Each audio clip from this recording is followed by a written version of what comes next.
Bonsoir à tous, il est 19h, voici les titres de notre journal. Le président de la République, Abdelmajid Tebboune, a signé l'ordonnance modifiant et complétant le code pénal qui vise à assurer une protection réglementée des professionnels de la santé contre les agressions verbales et physiques.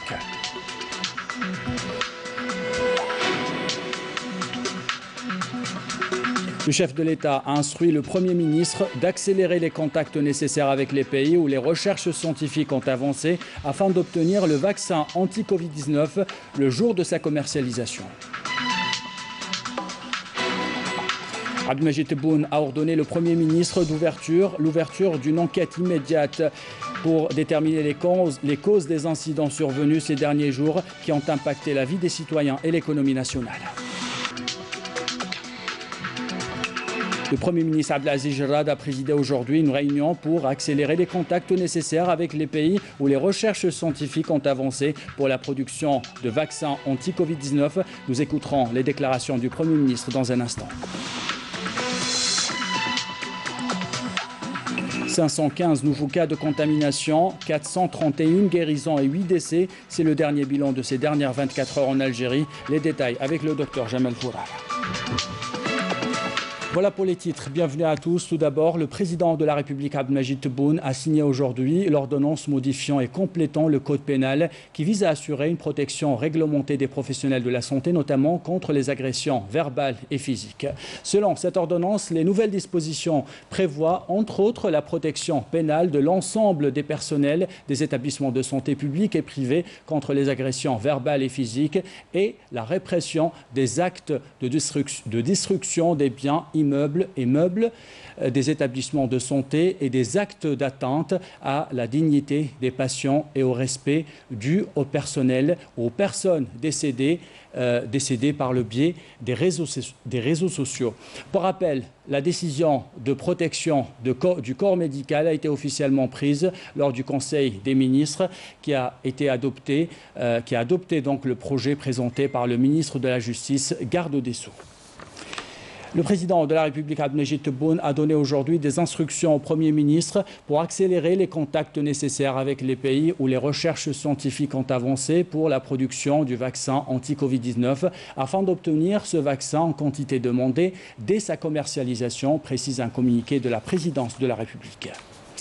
Le chef de l'État, Abdelmajid Tebboune, a ordonné aujourd'hui au Premier ministre l'ouverture immédiate d'une enquête sur les causes des incidents survenus ces derniers jours et qui ont impacté la vie des citoyens et l'économie nationale. L'enquête vise à déterminer les causes des incendies qui ont ravagé de vastes étendues de forêt, le manque de liquidité dans certains bureaux de poste et certaines banques, l'arrêt de la station de dessalement de Foucault et des coupures d'eau et d'électricité sans préavis dans des quartiers de la capitale et d'autres grandes villes du pays durant les 2 jours de l'Aïd. Le Premier ministre Abdelaziz Jarrad a présidé aujourd'hui une réunion pour accélérer les contacts nécessaires avec les pays où les recherches scientifiques ont avancé pour la production du vaccin anti-Covid-19. Ont participé à cette réunion le ministre de la Santé, de la Population et de la Réforme hospitalière, Abdelrahman Ben Bouzid, le ministre de l'Industrie pharmaceutique, Jamel Ben Bahmed, le ministre des Finances, Ayman Ben Abdelrahman et le directeur de l'Institut Pasteur. Je vous propose d'écouter la déclaration du Premier ministre Abdelaziz Jarrad.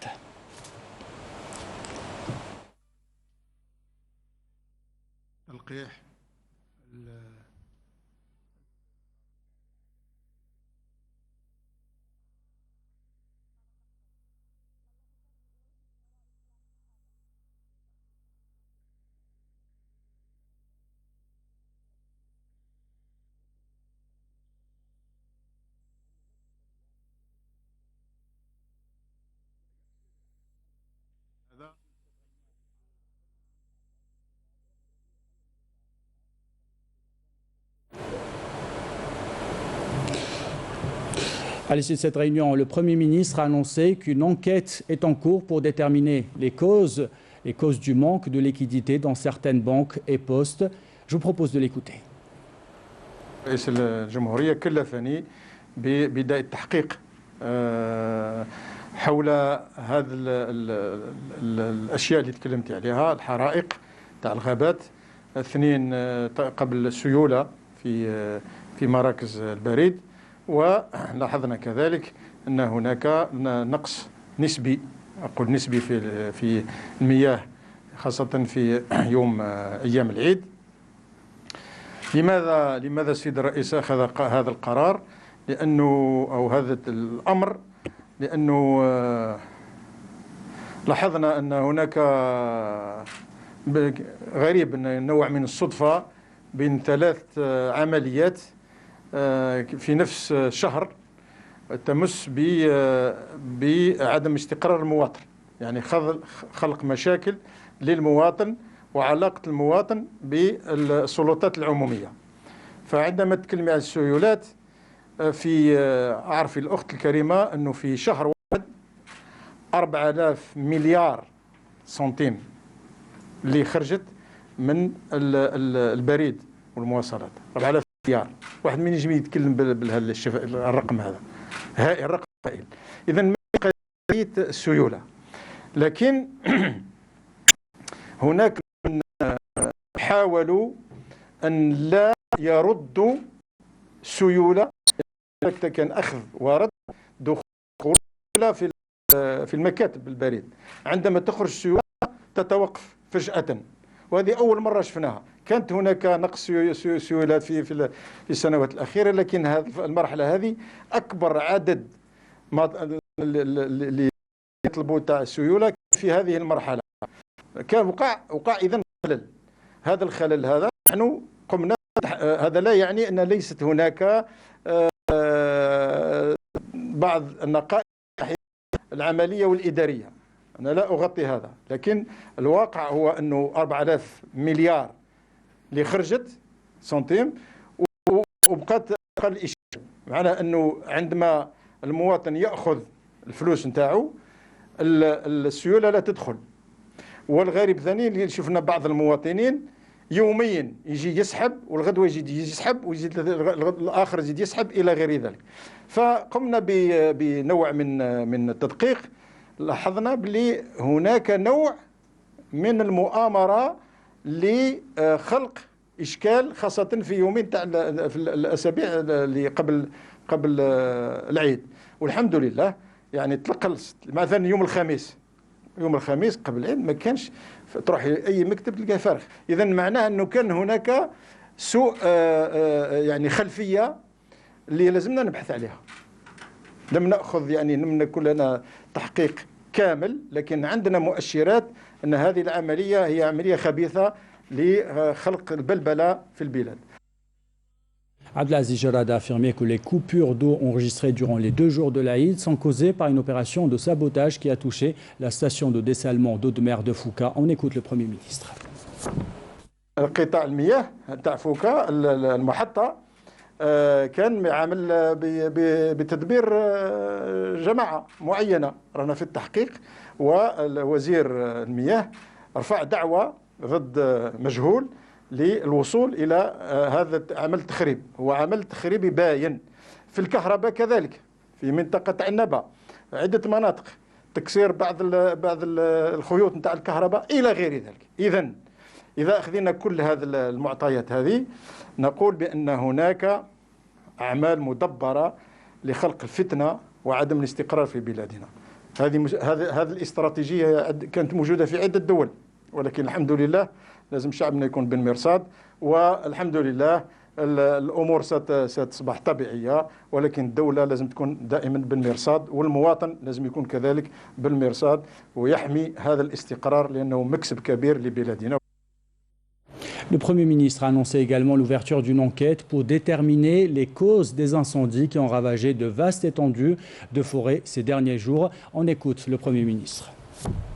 السيد رئيس الجمهورية كلفني ببداية التحقيق حول هذه الأشياء اللي تكلمت عليها، الحرائق تاع الغابات، 2 قبل السيولة في مراكز البريد. ولاحظنا كذلك أن هناك نقص نسبي، أقول نسبي في المياه خاصة في يوم أيام العيد. لماذا السيد الرئيس أخذ هذا القرار؟ أو هذا الأمر، لأنه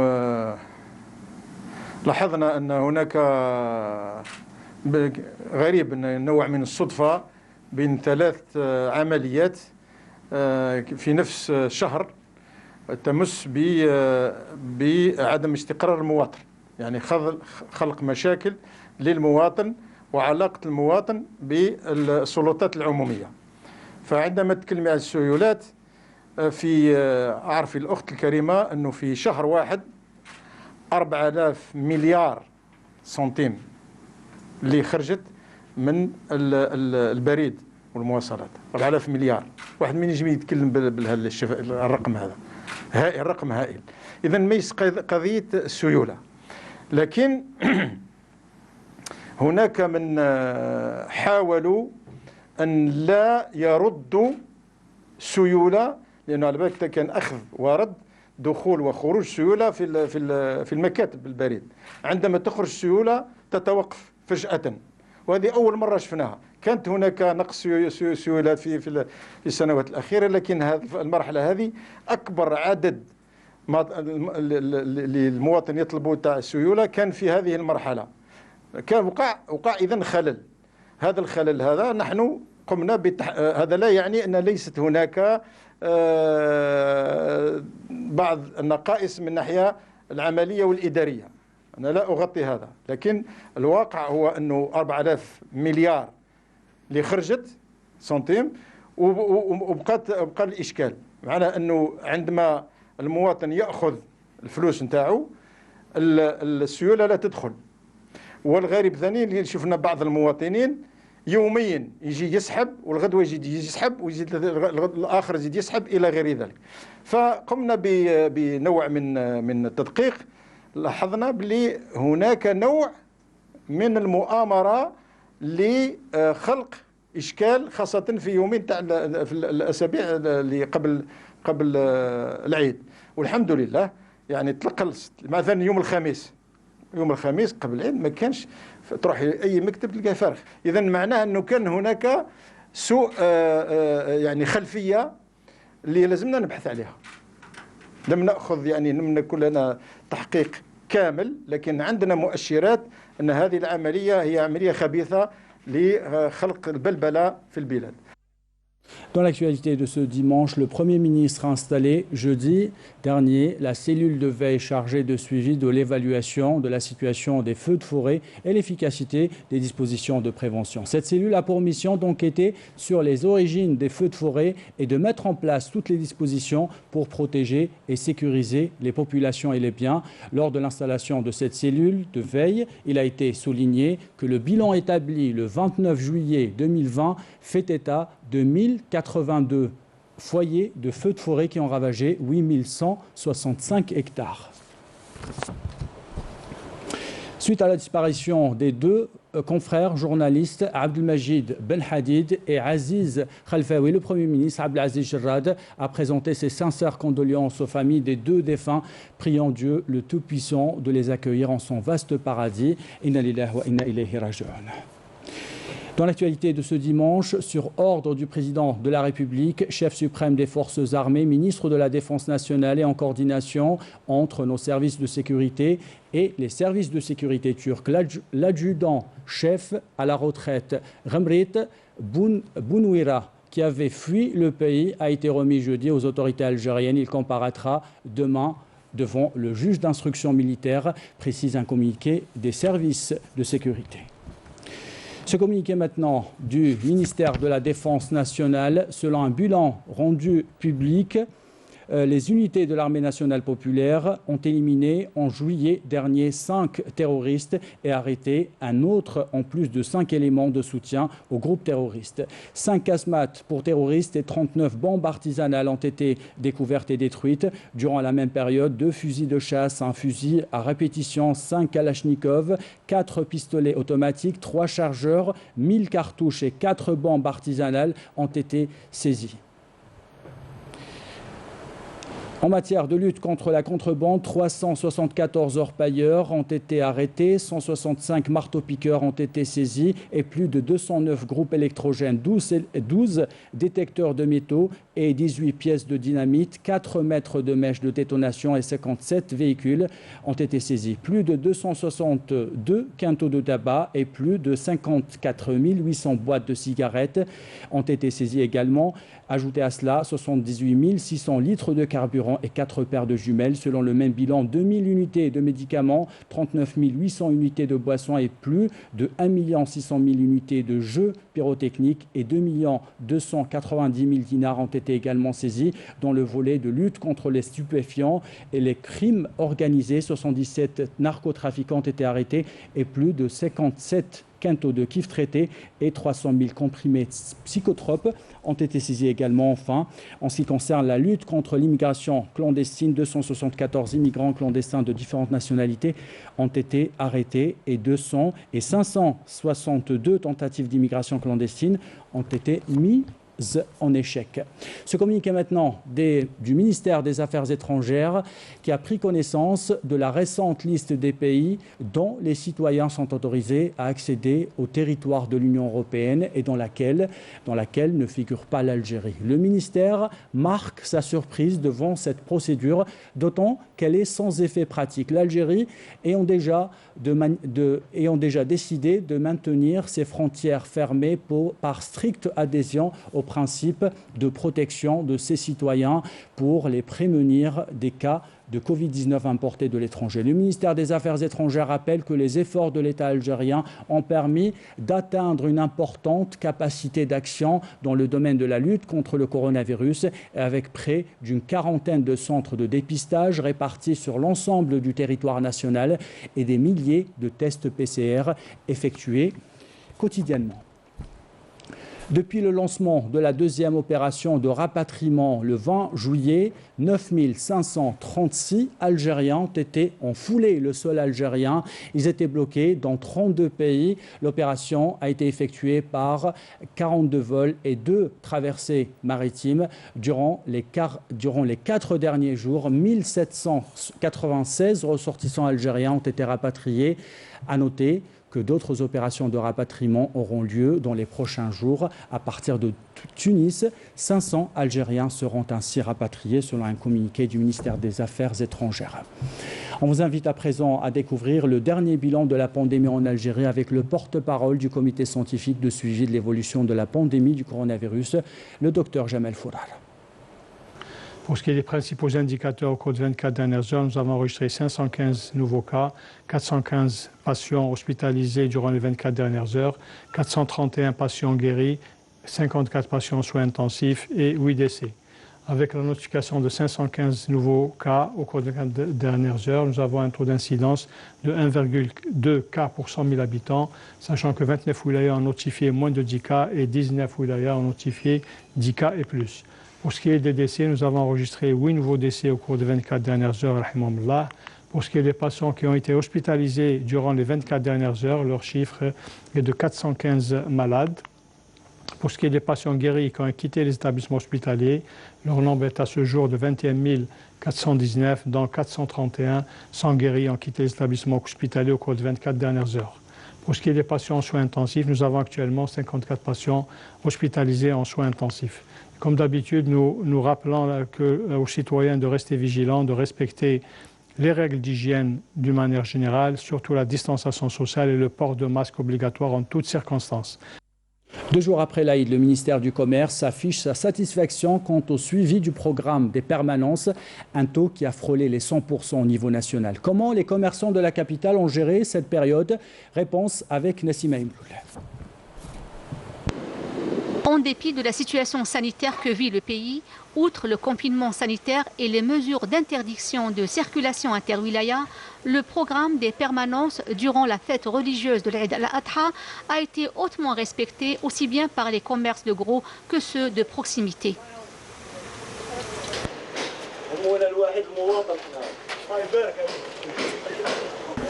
Nous avons ouvert pour nos clients et ceux qui ont besoin de marchandises. Nous avons reçu des instructions d'ouvrir en vue d'approvisionner les clients.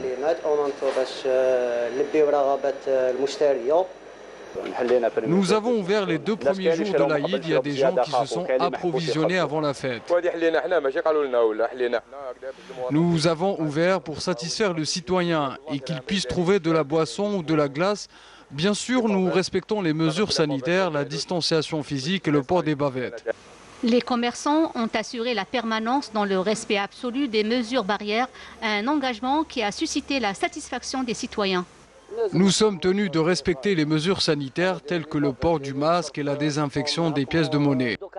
Tout est ouvert, je viens acheter de quoi manger, les mesures de sécurité sont respectées, les affiches de distanciation et du port de masque sont collées à l'entrée du magasin. Les bavettes, tout le monde porte les bavettes à 1000 pesos. Tout est ouvert, commerce, boulangerie, même les pharmacies. Plus de 47 000 commerçants ont été réquisitionnés pour assurer aux citoyens un approvisionnement régulier en produits alimentaires et services de large consommation. En outre, pas moins de 1900 agents de contrôle ont été affectés à travers l'ensemble du territoire national pour le suivi et la mise en œuvre du programme des permanences. La famille du football algérien est en deuil. Saïd Amara, membre de la glorieuse équipe du FLN, nous a quittés aujourd'hui à l'âge de 87 ans. L'enfant de Saïda a débuté sa carrière dans sa ville natale avant de connaître un succès international, notamment avec les clubs du RC Strasbourg et l'AS Béziers. Le défunt avait porté les couleurs du FLN. On revient donc dans un instant sur les étapes qui ont marqué sa carrière de footballeur international avec Riyad Belkhedim. Saïd Amara, l'ancien joueur de la glorieuse équipe du Front de Libération Nationale, est décédé ce dimanche à l'âge de 87 ans, suite à une longue maladie. Né le 11 mars 1933 à Saïda, Saïd Amara a entamé sa carrière de joueur à Gate Club de Saïda entre 51 et 53, avant de rejoindre le Sporting Club de Bel Abbès, qu'il rejoint en 53 jusqu'en 56. Son talent au poste de milieu de terrain le propulse tout naturellement au Racing Club de Strasbourg, durant la saison 1956-1957 dans le championnat de France, puis l'AS Béziers la saison suivante, et il évoluera jusqu'en 1960, année où il n'hésitera pas à répondre à l'appel de la patrie et à sa libération du colonisateur, en rejoignant l'équipe du FLN. Sa carrière après l'indépendance se poursuit, puisqu'en 1964, il arrive en finale de la Coupe de France avec les Girondins de Bordeaux. La saison suivante, il est de retour en Algérie dans sa ville natale sous les couleurs du Mouloudia de Saïda et il remporte ainsi dès sa première saison la Coupe d'Algérie. C'était en 1965. Saïd Amara met un terme à sa carrière de joueur en 1971 après avoir été entraîneur-joueur de la célèbre Zarga, la JSM Tiaret, entre 1968 et 1971. L'ex-coéquipier du génialissime Zitouni avait été sélectionneur de l'équipe nationale à 2 reprises, de 72 à 74.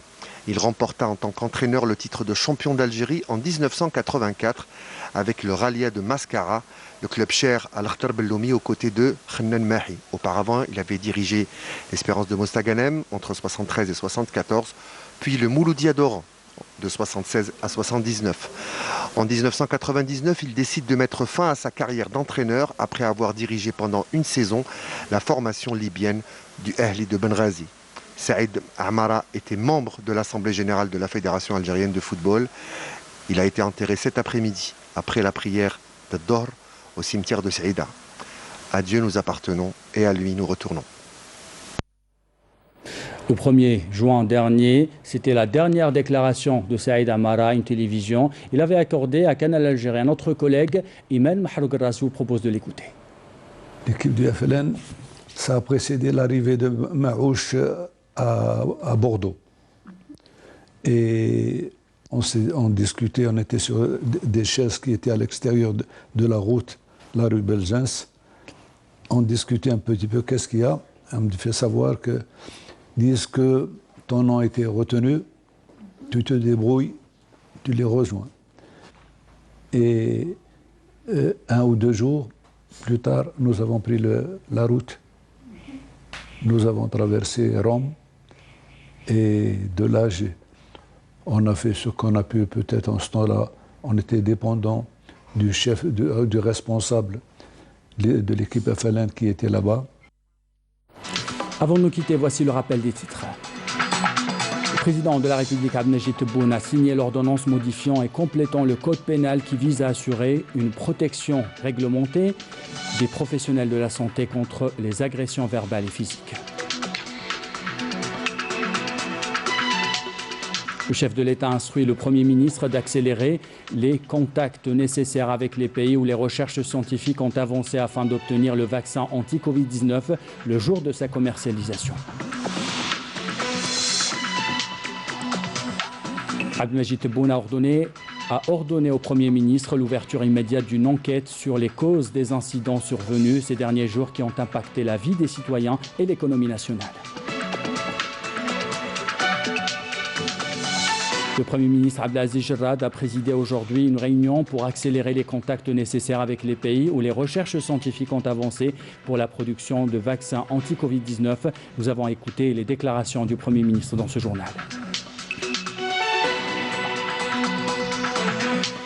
515 nouveaux cas de contamination, 431 guérisons et 8 décès. C'était le dernier bilan de ces dernières 24 heures en Algérie. C'est la fin de ce journal. L'équipe de la rédaction qui l'a préparé, l'équipe technique qui l'a réalisé. Vous remercie de l'avoir suivi. En bas de votre écran, les adresses web pour le replay de vos programmes. Belle soirée.